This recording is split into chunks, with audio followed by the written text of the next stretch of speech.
क्रांतियां सिर्फ इतिहास में दर्ज नहीं होती, बल्कि वो एक पूरी कौम की पहचान बन जाती हैं।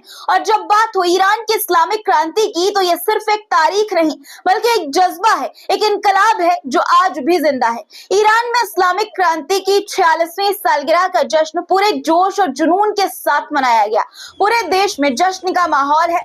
तेहरान की सड़कों पर लोगों का जन सैलाब उमड़ पड़ा है और आजादी टावर पर आतिशबाजी ने आसमान रोशन कर दिया है। और इसी बीच ईरान से नेतन्याहू और ट्रंप की गिरफ्तारी की तस्वीर, उनके ताबूत को लिए ईरानी महिलाओं की तस्वीर सामने आई है। मामला क्या है आगे आपको बताऊंगी और तस्वीरें भी दिखाऊंगी। इस्राएली सेना और कट्टरपंथी सेटलर्स ने फिलिस्तीनी जनता पर जुल्म की नई इमारत लिखनी शुरू कर दी है।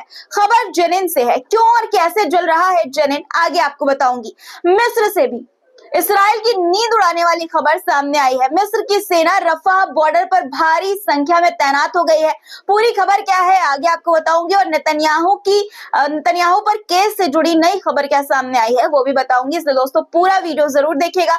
चैनल को सब्सक्राइब नहीं किया है तो फटाफट सब्सक्राइब कर लीजिए, लाइक बटन जरूर प्रेस कीजिए और कॉमेंट में अपनी राय जरूर लिखा करिए। और दोस्तों आपको यहाँ पर इंस्टाग्राम आईडी नजर आ रही होगी, फॉलो जरूर कर लीजिएगा। चलिए शुरू करते हैं वीडियो। द लाइव टीवी, सच सबसे आगे।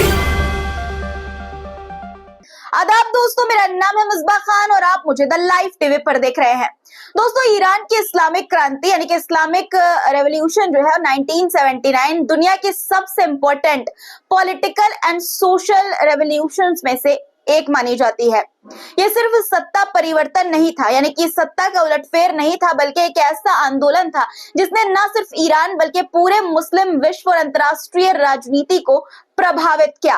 आज यानी कि 10 फरवरी 2025 को इस्लामिक क्रांति की 46वीं वर्षगांठ के अवसर पर ईरान की राजधानी तेहरान की सड़कों से लेकर पूरे देश में इस्लामिक क्रांति की वर्षगांठ को मनाने के लिए लाखों लोग सड़कों पर उतर चुके हैं और ऐसी ऐसी तस्वीरें सामने आई है जिसे देखकर आपका दिल खुश हो जाएगा। सबसे पहले तस्वीरें मैं आपको दिखाना चाहती हूँ। देखिए एरियल शॉट से लिया गया ये नजारा है। समंदर से कम नहीं लग रहा है। लोगों की भीड़ जो है वो किसी समंदर की तरह नजर आ रही होगी आपको। ये भीड़ सिर्फ संख्या नहीं है, बल्कि उस जज्बे की गवाह है जिसने शाह के खिलाफ क्रांति लाकर ईरान को नई पहचान दी। देखिए कैसे लाखों लोग हाथों में ईरानी झंडा लिए क्रांति की इस यादगार घड़ी का जश्न मना रहे हैं। यह जज्बा दिखाता है कि इस्लामिक क्रांति आज भी ईरानी जनता के दिलों में जिंदा है। तेहरान की मशहूर आजादी स्क्वायर पर भी जबरदस्त आतिशबाजी का नजारा, जबरदस्त जश्न देखने को मिला। क्रांति की इस यादगार रात को और खास बनाने के लिए आतिशबाजी का भव्य आयोजन हुआ। तस्वीर देखिए, आसमान में आतिशबाजी और ईरान की जनता जमीन पर जश्न और खुशी मनाते हुए जश्न में डूबी हुई आपको नजर आ रही होगी। तेहरान में मेहंदी टावर पर भी आतिशबाजी की गई है। इससे निकली रोशनी ने आसमान को भी क्रांति के रंग में रंग दिया। देखिए वीडियो किस तरह अल्लाह अकबर की गूंज के साथ पटाखों की आवाज आपको नजर आएगी।